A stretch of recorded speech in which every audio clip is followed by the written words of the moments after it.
Hello बच्चों, प्रश्न जैसा कि आपको स्क्रीन पर दिख रहा है, एक समद्विबाहु त्रिभुज यानी कि एक आइसोसेलेस ट्रायंगल बच्चों दिया गया है। इसकी आधार की लंबाई बच्चों 48 सेंटीमीटर है और इसका क्षेत्रफल 168 है। तो बच्चों जो भुजाएं समान चूंकि समद्विबाहु है, समान भुजाओं की लंबाई बच्चों हमें ज्ञात करनी है। तो प्यारे बच्चों देखिए, समद्विबाहु त्रिभुज की कुछ प्रॉपर्टीज को समझने का प्रयास करेंगे।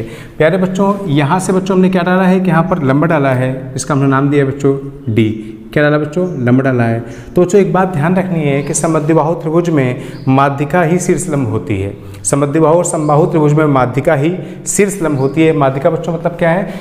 त्रिभुज के सम्मुख शीर्ष से सामने वाली भुजा के मध्य बिंदु को मिलाने वाली रेखा को बच्चों माध्यिका कहते हैं। तो अगर ये शीर्षलंब है तो बच्चों यही माध्यिका है। तो इसका मतलब अगर आपको BC बच्चों दिया गया है कितना 48 सेंटीमीटर, तो बच्चों इसका मतलब है जो आपका ये BD हो जाएगा और आपका जो CD हो जाएगा वो कितना हो जाएगा 48/2 यानी कितना बच्चों 24 सेंटीमीटर, चूँकि ये माध्यिका बन जाएगी प्यारे बच्चों। और चूँकि ये भुजाएं बच्चों हमने क्या मानी है x मानी, चूँकि समान भुजाएं x हैं। और बच्चों यहाँ पर देखिए ये आपका कितना आ गया है 24 सेंटीमीटर दिया गया, 168 दिया गया। कितना दिया गया? 168 दिया गया। प्यारे बच्चों समझने का प्रयास करेंगे तो सबसे पहले क्षेत्रफल दिया गया है इसका, तो त्रिभुज ABC का प्यारे बच्चों निकालेंगे क्षेत्रफल। बच्चों क्या होता है क्षेत्रफल?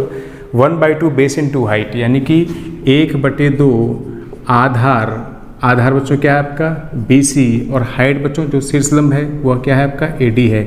ये बच्चों कितना दिया गया? देखिए 168 दिया गया है।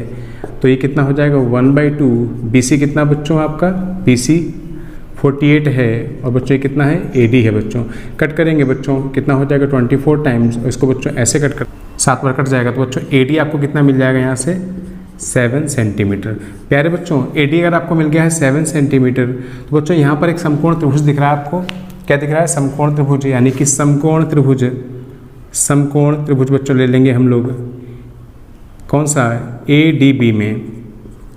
और बच्चों यहाँ पर एक प्रमेय काम करती है जिसका नाम होता है पाइथागोरस प्रमेय। और वो क्या होती है? समकोण के सामने वाली भुजा का वर्ग शेष दोनों भुजाओं के वर्गों के योगफल के बराबर होता है। तो समकोण के सामने वाली भुजा बच्चों यानी कि AB का स्क्वायर यानी कि x का स्क्वायर शेष दोनों भुजाओं के वर्गों के योगफल के यानी कि 24 का स्क्वायर प्लस का बच्चों 7 का स्क्वायर। बच्चों ये कितना हो जाएगा? 24 का स्क्वायर कितना होता है बच्चों 576, 7 का 49, ऐड करने पर बच्चों बनेगा 625।